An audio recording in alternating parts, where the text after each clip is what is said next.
Bonjour à tous. Bonjour à tous. Soyez salués dans le précieux nom de Jésus-Christ. J'ai encore du plaisir à vous retrouver dans tous les jeudis et les dimanches à 11 h.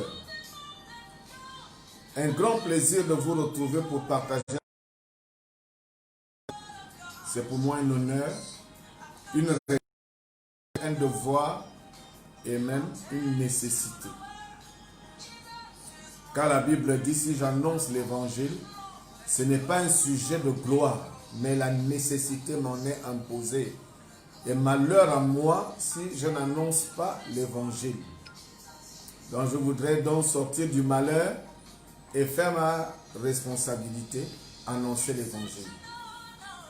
Je voudrais parler aujourd'hui du plan de Dieu ou la volonté de Dieu. Le thème que nous avons, c'est le plan de Dieu ou la volonté de Dieu. Le plan de Dieu ou la volonté de Dieu. Je vais vous inviter à lire d'abord dans le texte de Jean, au chapitre 10. Jean, évangile de Jean, au chapitre 10.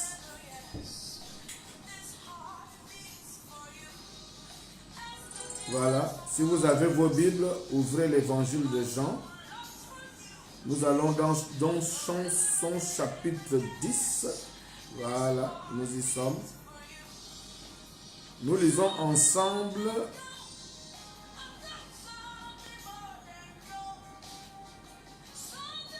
voilà. Nous aurons deux versets à lire dans l'évangile de Jean. Le verset 16. Prenons le verset 16. Voilà. Prenons le verset 16. C'est Jésus qui parle. Et je veux que vous soyez attentifs à ce que nous allons lire. Si vous avez le verset sous vos yeux. Jean chapitre 10, le verset 16. J'ai encore d'autres brebis. Écoutez bien. J'ai encore d'autres brebis qui ne sont pas de cette bergerie. Celles-là, il faut que je les emmène. Elles entendront ma voix. Et il y aura un seul berger. Je prends la lecture. J'ai encore d'autres. Pas de cette bergerie. Il faut. Elles entendront ma voix. Et il y aura un seul troupeau, un seul berger. Voilà. Voyez-vous, mes amis, nous allons parler de la différence qui est entre le plan de Dieu et la volonté de Dieu. Le plan de Dieu, c'est que les brebis qui ne sont pas encore dans la bergerie et qui ne sont pas de cette bergerie entrent.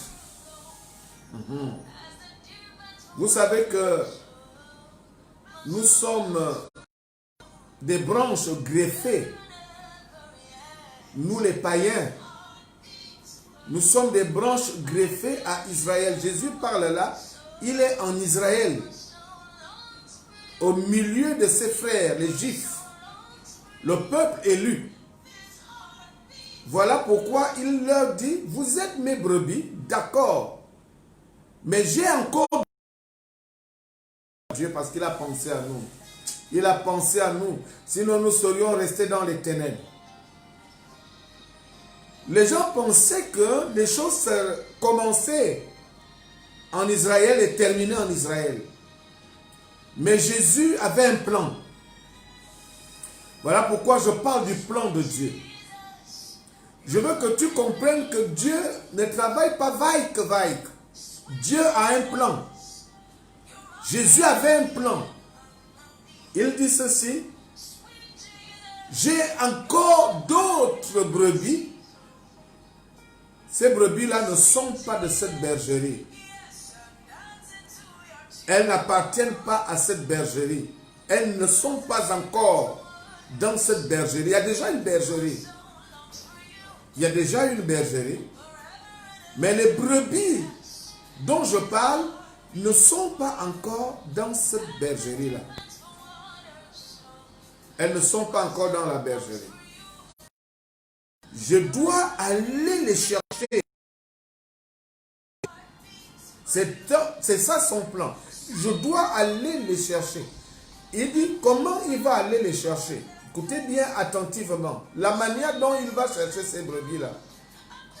En principe, les brebis ont...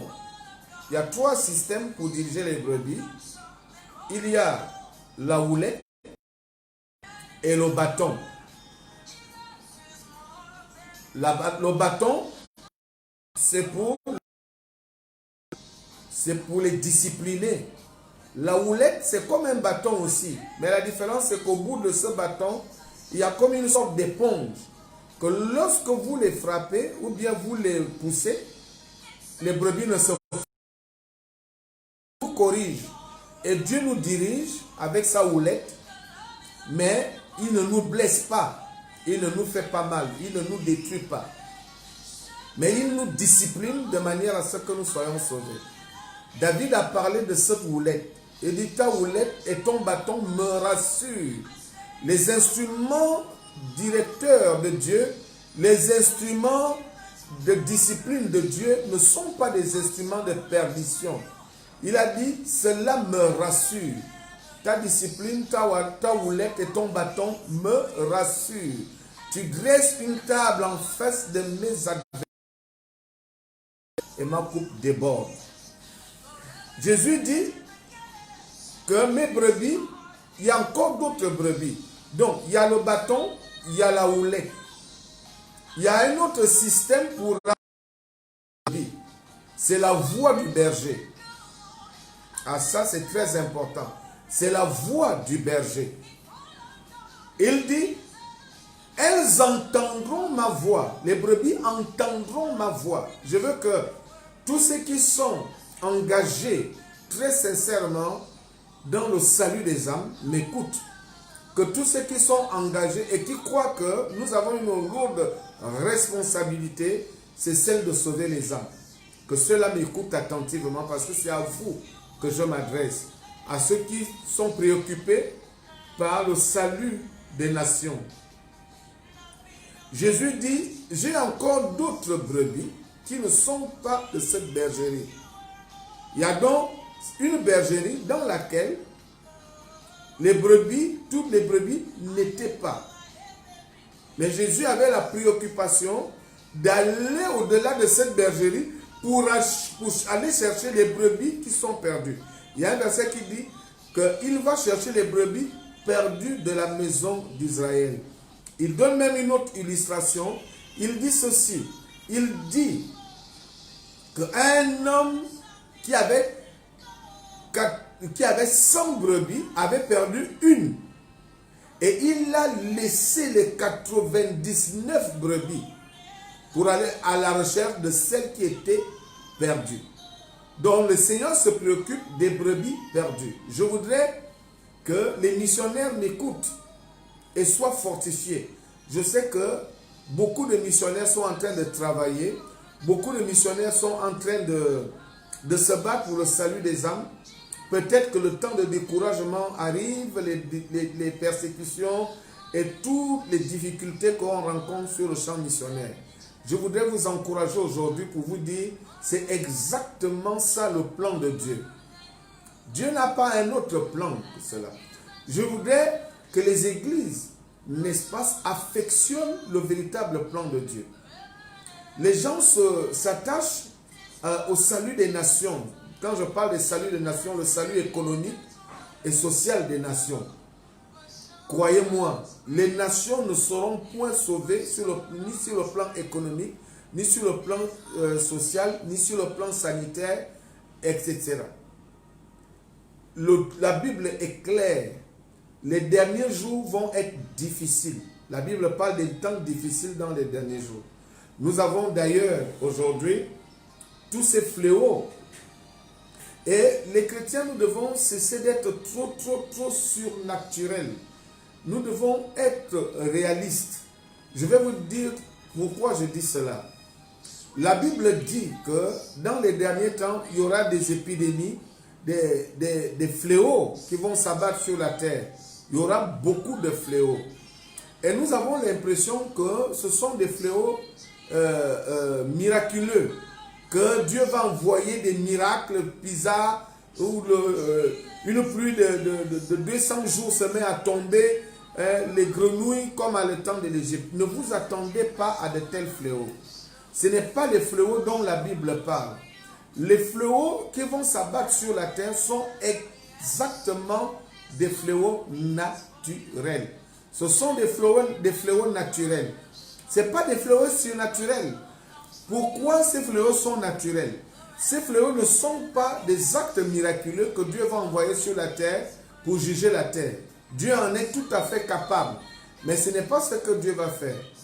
Les fléaux sont quoi? Les fléaux qui vont s'abattre sur la terre, c'est quoi?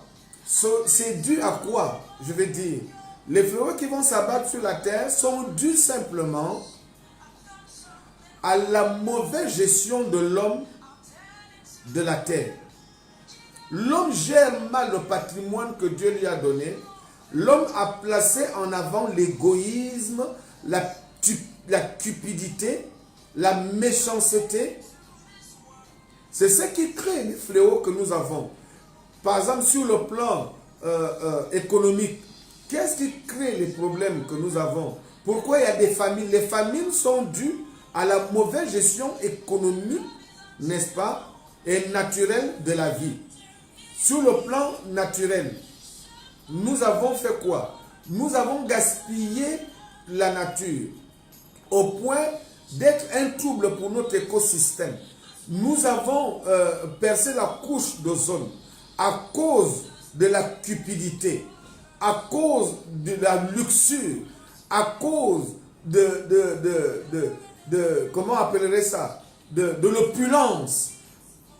Parce qu'il faut de plus en plus produire, il faut fabriquer. Nous sommes dans une vie où nous avons, n'est-ce pas, la consommation a augmenté à un tel niveau qu'il faut absolument encore et encore produire. Et tous ces déchets que nous produisons, moi j'appelle ça des déchets, créent des troubles qui font en sorte que la nature soit dérangée. Et à cause de cela, l'écosystème est complètement a pris un coup et nous avons des vagues de chaleur et des vagues de pluie. Les grands glaciers que Dieu avait mis en fait de gérer la terre, qu'ils subissent aujourd'hui, le réchauffement, c'est ce qui crée les inondations. Donc, c'est nous qui sommes à l'origine de la destruction de la terre. Donc, voilà pourquoi il y a des fléaux comme les inondations, comme la sécheresse, les feux prennent partout. On a des milliers d'hectares qui brûlent, les maisons qui partent en fumée, les familles qui sont exposées, les famines, les inondations, etc. C'est à cause de quoi? Simplement à cause de la cupidité de l'homme. Donc, tous les fléaux naturels que nous avons ne sont pas des miracles, des jugements miraculeux que Dieu envoie sur la terre. Ce n'est que la conséquence de notre cupidité. Et c'est pourquoi Jésus a dit que dans les derniers jours, vous entendrez parler de guerre. Qu'est-ce qui crée les guerres? C'est la poursuite des richesses. Nous avons vous savez, plus vous avez des richesses, plus votre pays est en danger. Les pays les plus en danger sont des pays qui regorgent de richesses. Ce sont des pays qui ont des richesses minières. Nous avons l'exemple planétaire des pays qui souffrent le plus dans ce monde. C'est la République démocratique du Congo. Le Congo souffre à cause de quoi? Le Congo a une merveilleuse population. Le Congo a une population sociable, une population magnifique, un pays magnifique. Mais pourquoi le Congo souffre tant? Pourquoi le Congo souffre tant? Le Congo souffre à cause de ses richesses. À cause de ses richesses du sol et du sous-sol. C'est ce qui fait souffrir ce magnifique pays. Parce que l'homme est cupide, l'homme est méchant. Les grandes puissances s'en vont dans des pays où il y a de l'argent et créent des guerres. Toutes ces guerres-là les arrangent pour qu'ils continuent librement à exploiter les nations. Ils s'en foutent des nombres de femmes qui sont violées, du nombre d'enfants qui sont abusés et des enfants qui sont devenus des enfants travailleurs ou des enfants recrutés pour la guerre. Et tous ces enfants-là qui ont perdu leur innocence, tout ça là, ça ne leur dit rien. Voilà pourquoi Jésus a dit, vous entendrez parler de guerre. Les 3/4 des guerres sont dus simplement à la cupidité, à la luxure, simplement au fait que l'homme cherche à tout prix, n'est-ce pas, le gain. C'est pourquoi l'homme est prêt à prendre des armes à tuer son voisin pour s'approprier de ses richesses. Quand il dit vous entendrez parler de guerre, ce n'est pas qu'il y a des anges ou des démons qui viennent et qui créent des guerres. Non, c'est nous qui invitons les démons dans nos affaires. C'est nous qui les invitons. Les démons ne viennent pas seuls si nous ne les avons pas invités. Nous les invitons à cause de nos mauvais cœurs. Parce que nous avons décidé de nous tenir loin de Dieu. Nous avons écarté Dieu dans la gestion de la vie, dans la gestion de nos nations. Nous avons écarté Dieu. Je n'entends aucun chef d'État parler de Dieu. Je parle du vrai Dieu. Le vrai Dieu a un nom. Dieu a un nom. Dieu n'est pas un nom. Ce n'est pas un nom, Dieu. C'est une identité. Mais Dieu a un nom. A un nom. Dieu n'est pas un nom. C'est juste une forme, n'est-ce pas, une identité honorifique. Mais comment s'appelle Dieu? Si on dit par exemple le gouverneur, si on dit le président, ce n'est pas un nom. Un nom. Chaque gouverneur a un nom.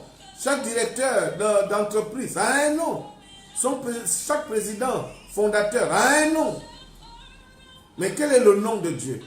Les gens ne veulent pas l'accepter. Et Jésus lui-même l'a dit. Il dit que quand l'héritier viendra, ils diront, voici l'héritier. Tuons-le. Et approprions-nous de ses richesses. Et c'est ce qu'ils ont fait. Mais, parce que le troisième jour, il est d'entre les morts. Donc, les nations ne veulent pas entendre parler de l'héritier, du vrai propriétaire. Il a un nom. Dieu a un nom. Il s'appelle, moi je vais vous le dire. S'il y a des gens qui ne veulent pas le savoir, qui ne veulent pas l'entendre, moi je vous le dis. Il s'appelle Jésus-Christ. Il s'appelle Emmanuel. Il est le Fils de Dieu. Il est le plus beau entre 10 000.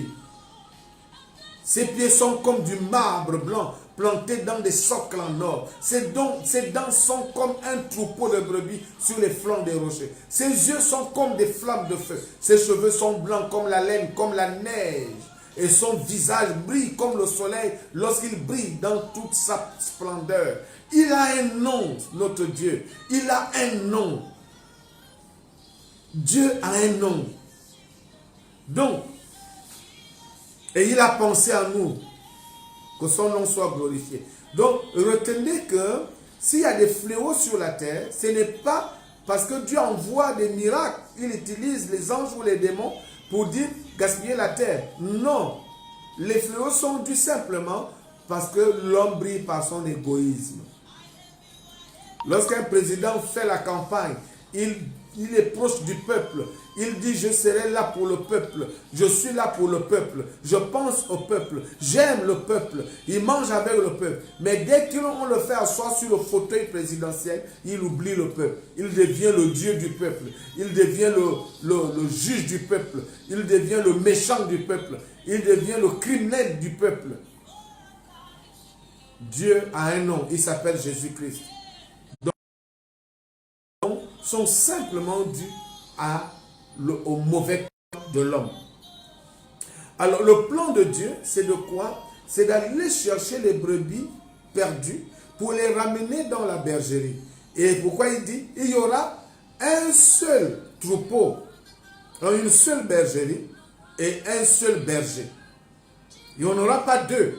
Le Seigneur ne veut pas faire deux bergeries, une en Israël et une dans le monde. Non, il veut rassembler toutes ces brebis dans un même endroit. Voilà pourquoi il a retardé l'échéance de la fin des temps, afin de ramener un maximum. Il veut ramener un maximum. Il a dit ceci, je n'ai perdu aucun, sauf le fils de la perdition. Ne se perdront que ceux-là qui vont dire non, nous ne voulons pas. Que ceux-là qui vont refuser le salut, ce sont ceux-là qui vont se perdre. Parce que le salut se refuse. Tu peux dire toi-même, je ne veux pas, je ne suis pas prêt, je ne suis pas prêt à vous suivre. C'est que tu refuses le salut. Vous voyez, le salut ne frappe pas plusieurs fois. Le salut frappe une fois. Voilà pourquoi la Bible dit, si tu entends sa voix, n'endurcis pas ton cœur. Si tu entends sa voix, n'endurcis pas ton cœur. Donc, les brebis qui sont ramenées sont des brebis qui étaient perdues en un seul troupeau. Maintenant, le mystère, c'est quoi? Le mystère, la manière de ramener ces brebis, l'instrument qu'on peut utiliser pour ramener ces brebis-là. Il a des trois instruments, dont le bâton, la houlette. Il a utilisé le meilleur. Il a utilisé le plus sûr. Il a utilisé la voix. Il dit, voix. La voix. Le plan de Dieu, c'est de ramener les brebis. Voix. Oh, gloire à Dieu. C'est ça le plan de Dieu. Il a mené une voie pour ramener les brebis. Donc, Jésus-Christ était le plan. Nous sommes la volonté. Je vais m'expliquer parce que nous passons au deuxième point. Jésus est le plan. Et quel est le plan? Le plan, c'est d'aller chercher les brebis perdues. L'évangile, la parole de Dieu, c'est la voie. Il est le plan. Le plan qui ramène les brebis. Jésus est le plan. Donc, la voie, c'est la parole de Dieu que nous devons utiliser. Maintenant, au deuxième point, je parle de la volonté. Le premier point, j'ai parlé du plan. Le plan, c'est quoi un plan? Je reviens un peu au premier point. C'est quoi un plan? Un plan, c'est un projet. C'est un projet. Le projet que Dieu a, c'est de ramener les brebis. Donc, si tu fais l'œuvre de Dieu et que tu ne comprends pas le projet de Dieu, le projet de Dieu, pasteur, d'enrichir les églises. Comme quelqu'un m'a dit ici dans mon bureau, hein, pasteur, dis-moi dans ce pays-là, on a même un pasteur milliardaire. Écoutez. Vous pensez que c'est une préoccupation? Dis que pour que tu légalises ton ministère, il faut que tu comptes le milliard. Ce n'est pas une préoccupation. Ça n'a aucun sens. Aucun sens. Le plus grand milliardaire que la terre n'ait jamais connu, Job, il a été foudroyé en un instant. Donc le milliard n'est pas une sécurité. Pas une sécurité. Beaucoup de gens pensent que pour qu'on me reconnaisse nom de Dieu, il faut qu'on voit mes structures, il faut qu'on voit le véhicule que j'ai, il faut qu'on voit, il faut qu'on voit les amis que j'ai, il faut qu'on voit les vêtements que je mets, il faut qu'on... Ce n'est pas une sécurité, toutes ces choses-là. La vraie sécurité, c'est lorsque tu connais le plan de Dieu. Tu travailles là, est-ce que... Si tu connais le plan de Dieu, tu es en sécurité. Parce que le plan seul peut te garder. Le plan de Dieu a protégé Jésus de Hérode. Le plan de Dieu a protégé Moïse de Pharaon. Le plan de Dieu a protégé Joseph de ses frères. Le plan de Dieu a protégé Jacob d'Ésaü. Le plan de Dieu a protégé Sarah et Abraham d'Abimelech et de Pharaon.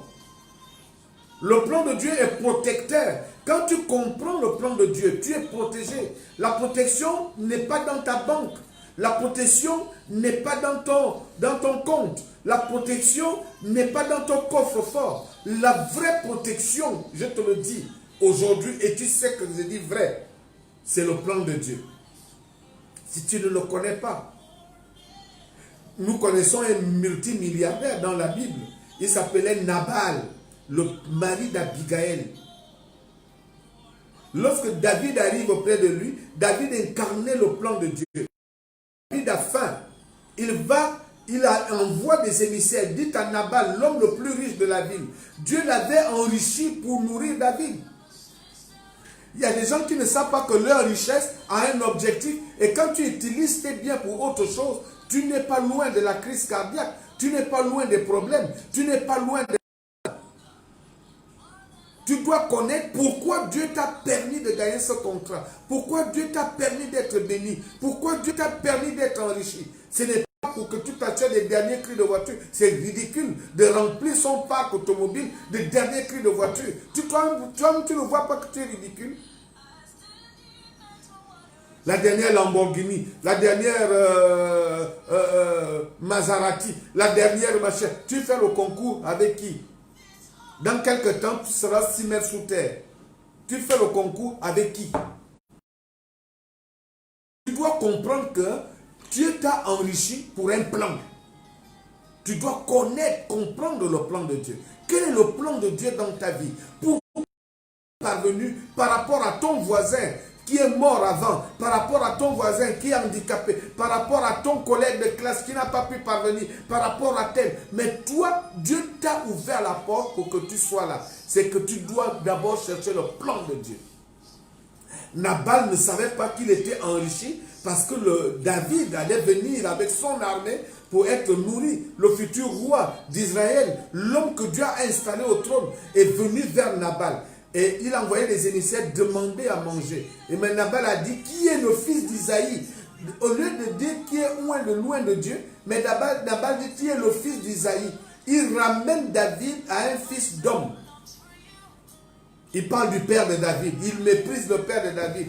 Mais il ignorait que David n'était pas le fils d'Isaïe, mais le fils de Dieu. Voyez-vous, parce qu'il ne connaissait pas le plan de Dieu. Quand vous ne connaissez pas le plan de Dieu, vous ne pouvez pas aussi lire les hommes sur lesquels ces plans demeurent. Hérode n'a pas pu lire le plan de Dieu dans la naissance de Jésus-Christ. Au lieu d'aller se prosterner, il l'a combattu. Voyez-vous, c'est un païen qui vient lire le plan de Dieu. Il s'appelle, comment il s'appelle? Pilate. Au milieu de tout Israël, des anciens, de tous ceux qui servaient Dieu. Ils ont crucifié sans le savoir leur propre Dieu qu'ils étaient en train de servir. Ils ont les synagogues, ils avaient la Torah, ils avaient toutes ces choses-là en train de servir Dieu. Ils portaient des vêtements pour servir Dieu, mais c'est ce Dieu-là qui était en procès. Il était devant eux et ils l'ont crucifié. Parce qu'ils n'avaient pas la lecture du plan de Dieu. Quand tu n'as pas la lecture du plan de Dieu, tu peux crucifier les plans de Dieu sans le savoir. Parce que tu ne sais pas lire. Tu ne sais pas lire. Le mari de Yochebet, je pense que c'est comme ça qu'elle s'appelait, la mère de Moïse, son mari n'avait pas la lecture de Moïse. Mais cette femme avait la lecture de Moïse. Elle avait la lecture de Moïse. Elle savait que Moïse était beau et que le plan de Dieu était sur Moïse. Au lieu de le livrer aux soldats, elle l'a plutôt déposé dans les eaux du Nil. Et il a dit à sa sœur aînée, Myriam, surveille le berceau a été conduit parce que Dieu conduit toujours ses plans. Ne vous en faites pas. Si tu es un plan de Dieu, tu ne mourras pas. Le berceau a été conduit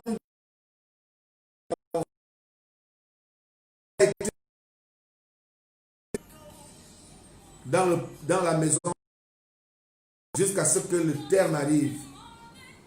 Voyez-vous, quand vous êtes le plan de Dieu incarné, vous ne mourrez pas avant le temps. Dieu veille sur ses plans. Mais je vais recommander à chacun de nous de savoir lire, d'avoir une bonne lecture des plans de Dieu. Il faut savoir les lire. Ne vivons pas vaille que vaille. Voyez-vous, Joseph a eu le cœur. Il a été d'accord aidé par les anges, mais il a pu lire le plan de Dieu dans sa femme. Il savait que la grossesse que portait sa fiancée n'était pas d'un homme. C'est ça la lecture du plan de Dieu. Des fois, le plan de Dieu peut s'approcher de nous, mais nous faisons une lecture charnelle du plan de Dieu. Joseph a lu le plan de Dieu. Marie a lu le plan de Dieu. Et le plan de Dieu a été protégé. Joseph a gardé le plan de Dieu bien longtemps. Il aurait pu dire, c'est pas mon fils, c'est pas mon fils. Mais il a, sachant que c'était le plan de Dieu. Rebecca a fait une bonne lecture de Jacob. Elle avait des jumeaux. Ésaü était l'aîné et Jacob venait après. Mais Rebecca n'est pas entrée dans le sentimentalisme en disant comme c'est l'aîné, c'est l'aîné, c'est l'aîné. Mais Rebecca a reconnu que malgré que Ésaü soit l'aîné, mais c'est Jacob qui a le plan de Dieu. Elle a fait une bonne lecture du plan de Dieu. Voyez-vous, il faut savoir lire. Il faut savoir lire les plans de Dieu. La Bible est remplie de telles histoires. Des gens qui n'ont pas une bonne lecture du plan de Dieu. Ils n'ont pas une bonne lecture du plan de Dieu. Alors, Jésus était dans le plan de Dieu. Le plan de Dieu, c'est un projet. Jésus était le projet que Dieu avait pour le salut des nations. Il était le projet du plan de Dieu, Jésus-Christ. C'est le projet que Dieu avait pour le salut des nations. Et il a donné un instrument. Il nous a laissé un instrument pour que nous continuions ce projet. Donc, un plan, c'est un projet. C'est une intention de faire quelque chose. Ça veut dire qu'un plan peut changer. Un plan peut varier. Un plan peut être modifié. Un plan peut être corrigé. Tant que c'est à l'état de plan. C'est quoi je dis, le plan de Dieu. On pouvait mener des corrections. Mais Dieu a mis un plan parfait. Et il s'appelle Christ. Pendant des années, il y a des gens qui ont apparu comme étant d'éventuels plans de Dieu. Abraham, Moïse. Voilà pourquoi j'aime parler de la montagne de transfiguration. Lorsque Jésus dit, prends Pierre, Jean et Jacques, et dit allons-y. En fait, c'était pour régler le problème parce que dans l'esprit de Pierre, de Jean et de Jacques, il y avait une confusion de plans. Ils ne savaient pas si Christ qui était devant eux était le plan, malgré qu'ils l'avaient dit, mais ils avaient toujours des doutes. Ils ne savaient pas si Christ était le plan, ou bien si c'était toujours Moïse et Élie. Et voilà pourquoi ils ont été convoqués à la montagne. Pierre, Jean et Jacques, les principaux leaders, ont été convoqués à la montagne. Et il s'est passé quelque chose. Vous savez, nous aimons que le surnaturel. Tout ce qui nous intéresse dans cette histoire, c'est que Moïse et Élie sont venus, l'incarnation, les machins, on raconte des histoires. On aime trop le surnaturel. Dieu est tout à fait logique, il est tout à fait naturel, il règle ses problèmes. Il y avait un problème, il fallait le régler. Des fois, Dieu utilise le surnaturel pour régler des problèmes. naturel. Moïse et Élie ont été aussi convoqués en même temps sur la terre. Pierre, Jean et Jacques étaient convoqués. En même temps, dans les cieux, Moïse et Élie étaient convoqués. Les pauvres, on a dérangé un peu leur repos. On dit qu'il y a un problème que vous créez sur la terre. On les a convoqués à la montagne. Et Jésus a dit à Pierre, Jean et Jacques, restez ici pendant que je m'approche. Une façon de bien leur dire qu'il y a des endroits où vous ne pouvez pas arriver. Et Jésus est arrivé et la Bible dit qu'il discutait avec Élie et Moïse. Il parlait avec Élie et Moïse parce qu'ils ont été convoqués. Physiquement, Pierre les a vus. Et la Bible dit qu'une voix a été entendue. Dieu a parlé du haut des cieux. La nuit a rempli le lieu où ils étaient.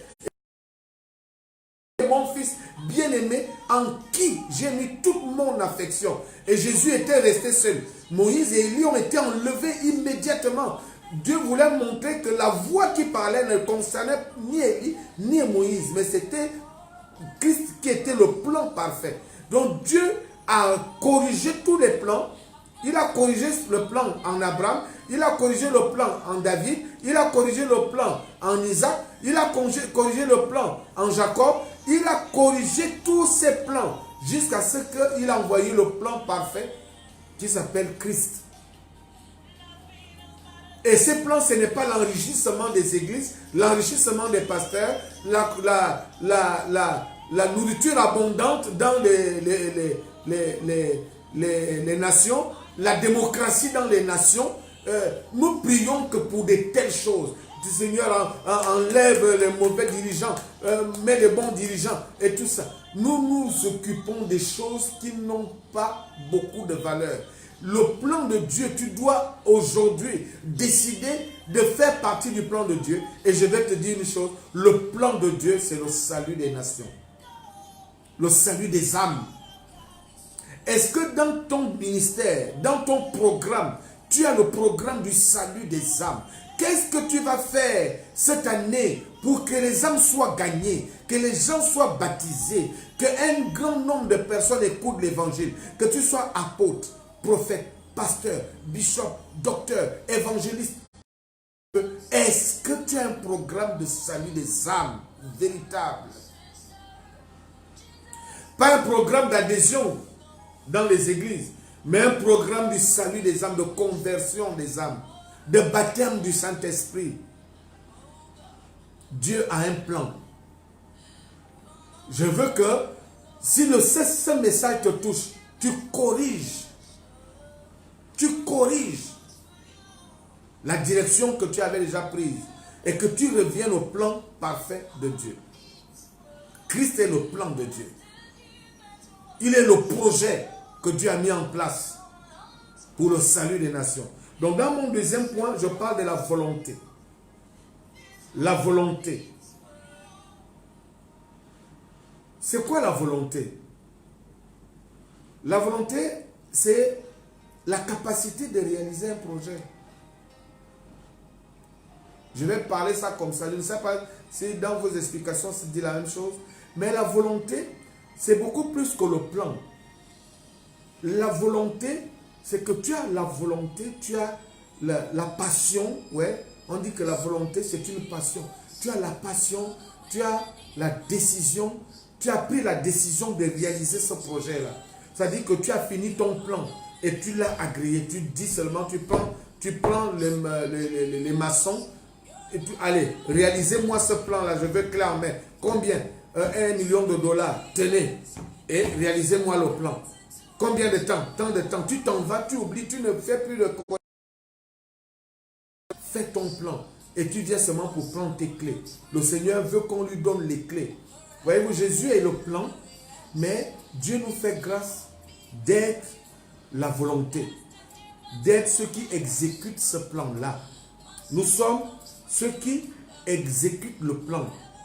Nous, les missionnaires, nous, les chrétiens, nous, ces enfants, c'est nous qui sommes amenés appelés à amener la voix de Dieu dans les nations pour que les brebis entrent. Oh, gloire à Dieu. Parce qu'il a dit, mes brebis les brebis qui sont encore dehors, je dois aller les chercher pour les ramener dans la bergerie, afin qu'il y ait une seule bergerie et un seul berger. Ces brebis-là, pour les ramener, entendront ma voix. C'est nous la voix de l'évangile. Voilà pourquoi je vais vous amener à lire dans Matthieu 28. Prenez Matthieu 28, notez-le, verset 19. Matthieu 28, verset 19. Il dit ceci: allez par tout le monde et prêchez la bonne nouvelle à toute la création. Donc, le Seigneur nous envoie prêcher et enseigner. Allez et prêcher. Matthieu 19, vous le lisez. Donc, le plan de Dieu doit être exécuté par nous. C'est nous qui avons sur nos épaules la grande commission. C'est ça la réalisation du projet. C'est la grande commission. La réalisation du projet n'est pas la réussite financière et matérielle d'un leader. La réalisation du projet n'est pas le milliard que tu dois produire. Il y a même des pasteurs qui font les milliards. Ils font son 5e milliard. Ils font son 10e milliard. C'est ridicule. Tu n'as réalisé aucun projet. Faites le nombre d'âmes que tu viens de gagner encore. Faites le nombre de personnes que tu viens de faire entrer dans le ciel. Voilà de belles choses qu'il faut fêter. La réalisation du projet, c'est, n'est-ce pas, l'obéissance à la grande commission. Faire en sorte que la grande commission soit, n'est-ce pas, remplie dans ton ministère. Il a dit, allez partout dans le monde. Allez dans les nations. Allez, c'est cela. Donc, ne restons pas des projets. C'est ce que je voulais vous dire encore. Ne restez pas des projets. Ne reste pas un projet. Entre dans la volonté de Dieu. Du projet. La volonté de Dieu comme exécution du projet. Et nous les missionnaires, nous ces enfants, nous exécutons le projet. Nous sommes la réalisation du projet de Dieu. Nous l'exécutons. Donc, ne reste plus dans le projet. Je vais faire, je vais faire, je vais faire, je vais faire. Commence maintenant. Fais un plan pour tes voisins si tu n'as pas assez de moyens. Fais un plan pour tes voisins. Comment tu vas les sauver? Fais un plan pour ton école. Fais un plan pour ton université. Fais un plan pour ton environnement immédiat. Soit le projet exécuté ou la volonté de Dieu. Projet exécuté ou volonté de Dieu. Réalise le projet. Donne de la valeur à ton ministère. Fais une bonne lecture du plan de Dieu et entre dans le plan de Dieu. Moïse était le plan du salut d'Israël, des Hébreux. Mais Moïse est entré dans le plan de Dieu. C'est vrai, du premier coup, il a raté parce que, entre parenthèses, il a trouvé qu'un Égyptien était en train de maltraiter un Hébreu et il a tué l'Égyptien. Et c'est ce qui a fait qu'il fuit. Il est entré dans le plan de Dieu. La Bible dit que c'est par la foi que Moïse a préféré, n'est-ce pas, la boue des Hébreux que d'être appelé fils de Pharaon. Il a préféré le propre de son peuple que l'opulence qu'il avait dans le palais. C'est ça aussi une façon d'entrer dans le plan de Dieu. Apprends à faire un choix. Le choix de quitter le milieu qui te maintient dans le péché, qui te maintient loin de la présence de Dieu, qui te maintient loin des plans de Dieu. Tu quittes ce milieu-là, tu entres dans le plan de Dieu. C'est un choix que tu dois faire. Voilà, mes amis, mes bien-aimés, la pensée que je voulais vous livrer aujourd'hui, parce que nous avons rendez-vous tous les mardis et tous les jeudis. Donc je serai toujours au rendez-vous. J'espère que vous aussi vous y êtes et je vous prie surtout de partager ce message de le partager à d'autres. Soyez encore beaucoup plus nombreux que la dernière fois. Je vois que chaque fois, ça augmente, nous partageons, vous partagez. Beaucoup de personnes sont en train de nous suivre. Et ça fait beaucoup de bien. Les gens m'appellent, sont contents, ils écoutent l'évangile, ils écoutent la parole de Dieu. Nous sommes là pour ça, pour enseigner. La Bible dit que enseignez-leur à observer tout ce que je vous ai prescrit. Je suis en train d'exécuter le plan de Dieu. Il dit, allez par tout le monde, prêchez la bonne nouvelle à toute la création. Celui qui croira sera sauvé, celui qui ne croira pas sera condamné. Et il dit encore, enseignez-leur à observer tout ce que je vous ai prescrit. Donc nous avons la responsabilité non seulement d'annoncer l'évangile, mais aussi d'enseigner, comme je le fais aujourd'hui. Nous devons enseigner. Je viens de vous parler de la différence entre le plan de Dieu et la volonté de Dieu. Le plan de Dieu, c'est le projet que Dieu a du salut des nations. Et ce projet, c'est Christ.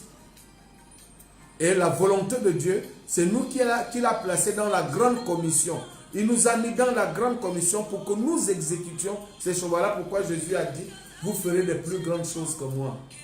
La grande chose que nous sommes en train de faire, ce n'est pas de nous enrichir, mais c'est de prêcher la bonne nouvelle. D'annoncer la bonne nouvelle. C'est cette grande chose que Christ a parlé. Il dit, vous ferez de plus grandes choses que moi, j'en ai fait. Et je prie en ce moment pour que l'onction de la grande commission vienne dans ton ministère et dans ta vie, que tu fasses une bonne lecture du plan de Dieu.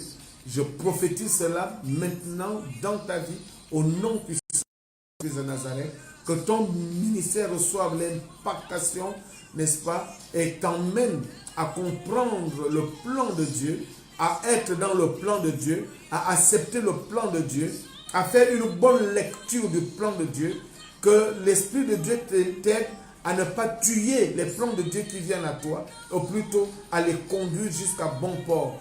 Beaucoup ont perdu leur vie à cause du plan de Dieu. Ils ont aidé le plan de Dieu à arriver à bon port. Paul a été aidé à remplir sa mission. Pierre et tous les autres. Pierre a soutenu Christ, le plan de Dieu, pour qu'il arrive à bon port. Il l'a soutenu toute la nuit alors que tout le monde l'avait abandonné. Que soyez celui-là qui soutient le plan de Dieu jusqu'à ce qu'il arrive à bon port. Que Dieu vous bénisse abondamment. Je vous remercie beaucoup et je vous retrouve très bientôt. Nous avons déjà notre programme de dimanche. Ceux qui veulent nous suivre aussi sur Facebook, vous pouvez écrire et demander le lien. Et on peut vous donner Facebook où nous avons les messages à tout moment. Hein, et puis aussi dans Judéo Family. Nous pouvons vous y mettre si vous voulez écouter les enseignements parce que nous enseignons tous les jours que Dieu fait pour que les gens soient édifiés.